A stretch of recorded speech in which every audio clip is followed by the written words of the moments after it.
Candace Owens has done it again. This time, she's lighting a fire under the royal fantasy Meghan Markle tried so hard to sell the world. And believe me, once you hear this, you'll never look at that perfect royal birth story the same way again. Because according to Candace, Meghan's entire pregnancy narrative doesn't just have holes, it's practically torn apart at the seams. And now, whispers from inside Portland Hospital, the very place Meghan claims she gave birth to Archie, are spilling out with the kind of details that were never meant to see daylight. So buckle up, because what's coming next isn't just another rumor, it's a slow unraveling of a fairy tale built on impossible timelines, medical contradictions, and royal rule-breaking that just doesn't make sense. It all starts with one innocent-sounding sentence buried deep inside Harry's memoir, Spare. You know, the book that was supposed to be raw and honest, the tell-all that tore down palace walls and showed us the real Harry and Meghan. But in between all the family drama and emotional heartbreak, Harry dropped one quiet little bombshell. Meghan had 2 epidurals, gave birth at Portland Hospital, and they were home at Frogmore Cottage within 2 hours. 2 hours. At first, it sounds quick. Maybe even impressive, but to anyone who's ever given birth or even just knows someone who has, that's not fast. That's unbelievable. Because here's what the insiders and medical professionals started whispering. Not only is that timeline suspicious, it's downright impossible. Think about it. On a perfect traffic-free day, the drive from Portland Hospital to Frogmore Cottage takes about an hour. So if they got home within 2 hours, that means Meghan gave birth, recovered from 2 epidurals, had the baby checked, completed discharge papers, packed up, organized royal security, and left the hospital all in 1 single hour. You don't have to be a doctor to know that makes no sense. And then comes the real head-scratcher, the epidurals. Harry says Meghan had 2. But that's not how medicine works. You can't just collect epidurals like souvenirs. Once the catheter is placed in the spine, that's it, doctors. Just adjust the dosage. Removing and reinserting a new one during labor? That's nearly unheard of.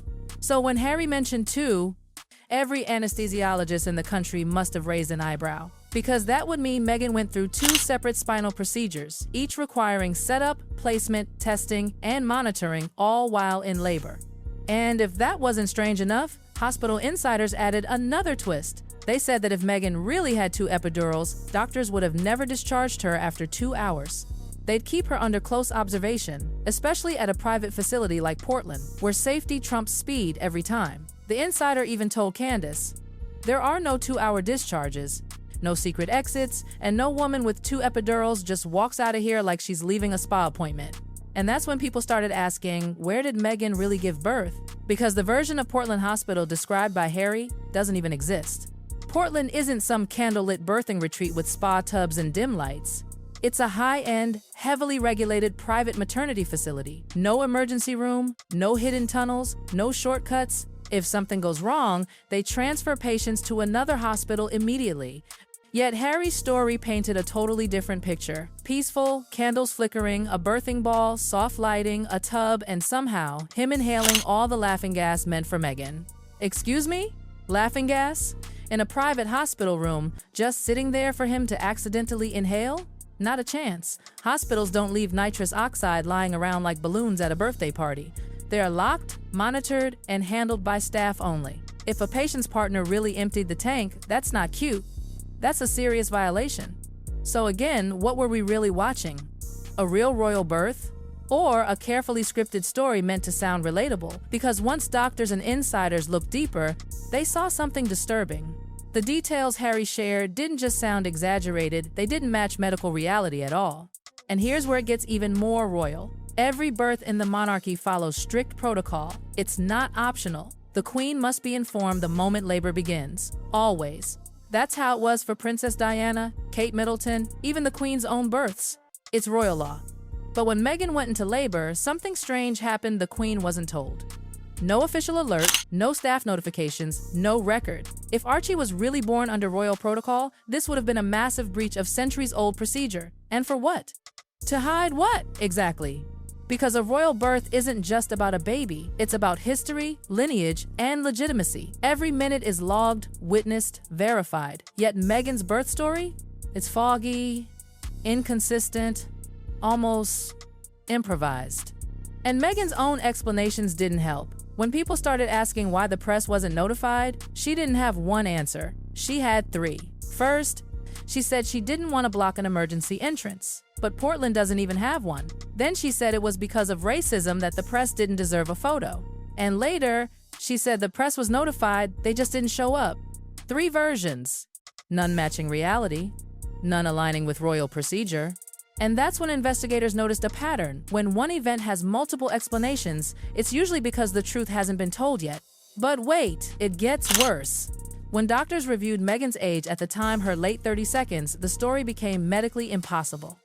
That's called a geriatric pregnancy, a term used for mothers over 35. Such pregnancies demand extra monitoring, closer supervision, and strict safety protocols. And yet, Harry described a candlelit spa room with soft music, a birthing ball, and a bathtub. That's not how high-risk pregnancies are managed. Doctors who deliver under those conditions say it felt less like a medical environment and more like a lifestyle photo shoot. Because in real high-risk births, the lights are bright, monitors beep nonstop, specialists hover nearby, and emergency equipment is within arm's reach. No candles. No calm energy, no dreamy tub births. And that brings us to the most dangerous claim Meghan ever made, that she had preeclampsia. If true, that changes everything. Preeclampsia isn't a minor issue. It's life-threatening. It causes high blood pressure, organ failure, seizures, even death. Mothers are kept under constant watch. Magnesium sulfate drips are administered, vitals are monitored hourly, and discharge is never allowed the same day. One real Portland patient who had preeclampsia described her experience. Her blood pressure skyrocketed to 231 over 130. She was surrounded by nurses, hooked to IVs, lights glaring overhead. The magnesium drip burned her veins, and she stayed for days, not hours. Compare that to Meghan's version. Candles, calm, home in 2 hours, traveling internationally just weeks later. No sign of recovery. No downtime. You tell me, does that sound like a woman who just survived one of the most dangerous pregnancy complications in existence? Because every doctor Candace's sources spoke to said the same thing. That timeline is impossible. And when something is medically impossible, it's usually not true. But the cracks didn't stop there. Small details, the kind people forget to check, started blowing the story apart, like the Nando's chicken detail. Harry claimed he left the hospital at 2 a.m. to grab Nando's for Meghan. Sweet, right? Except Nando's closes at 11 p.m. And Portland has 24-hour private chefs who would have brought her anything she wanted without Harry stepping outside. Then there was that secret elevator. He mentioned the royal escape route. According to staff, that doesn't exist. No tunnels, no private lifts, no hidden passageways. Even royal patients use the same hallways as everyone else, just under security watch. So where did this so-called secret elevator come from? A palace fantasy? A movie scene? Then came the doctor confusion. Media first reported that Dr. Penelope Law delivered Archie. Later, other outlets retracted or contradicted that. Some claimed another physician denied involvement entirely. How could something as basic as the doctor who delivered a royal baby be uncertain? That's not a clerical error, that's a cover. And the more the story unfolded, the more it sounded like a screenplay, beautiful, emotional, cinematic, but completely detached from real life. The glowing candles, the spa-like calm, the quick getaway, the 2 epidurals, the laughing gas, the no-protocol birth. None of it fits the royal or medical reality. It's as if Meghan and Harry crafted a narrative so carefully, they forgot that real hospitals have rules and that real births have witnesses. And that's why insiders, even royal ones, have begun whispering, did Meghan even give birth the way she claimed? Because the evidence doesn't lie. A 1-hour hospital discharge after 2 epidurals and preeclampsia? Impossible. A hospital that doesn't match its own description? Impossible. Royal staff ignoring the Queen? Impossible. A husband sneaking out for chicken while his wife's blood pressure is spiking? Ridiculous. Every version of this story contradicts the last. Every detail feels staged, like someone rewriting history to make it look softer, prettier, more Hollywood. And maybe that's exactly what it was. Because let's be honest, Meghan's entire public image was built on carefully curated storytelling. The humanitarian glow, the feminist sparkle, the motherly calm. Everything spotless, flawless, fairy tale perfect. But as Candace Owens put it, fairy tales only last until people start looking too closely. And once you look closely at Meghan's story, the glow starts to crack. Every insider, every timeline, every medical fact points to the same thing: something doesn't add up. And if this part of Meghan's story is false, what else isn't real? Maybe that's why they left royal life so abruptly. Maybe that's why the palace grew silent. Because if this secret ever got out, it wouldn't just expose Meghan, it would embarrass the entire institution that tried to protect her. The fairy tale of the modern royal couple would collapse overnight. And now, with Candace Owens digging deeper, it feels like the cracks are widening faster than anyone can patch them. The laughter over nitrous oxide doesn't sound funny anymore. The glowing candles don't sound romantic. The whole story sounds rehearsed like a performance. Because maybe that's what it was all along. Behind the smiles and perfectly timed interviews, behind the polished Netflix specials and royal tears, there might just be a truth that was never supposed to escape the palace walls. Something was hidden that night. Something that could rewrite everything we thought we knew about Meghan, Harry, and the birth of their first child. Because when you line up all the contradictions, the timeline, the epidurals, the missing queen notification, the vanishing doctors, the mystery of the hospital room, the truth starts whispering through the cracks.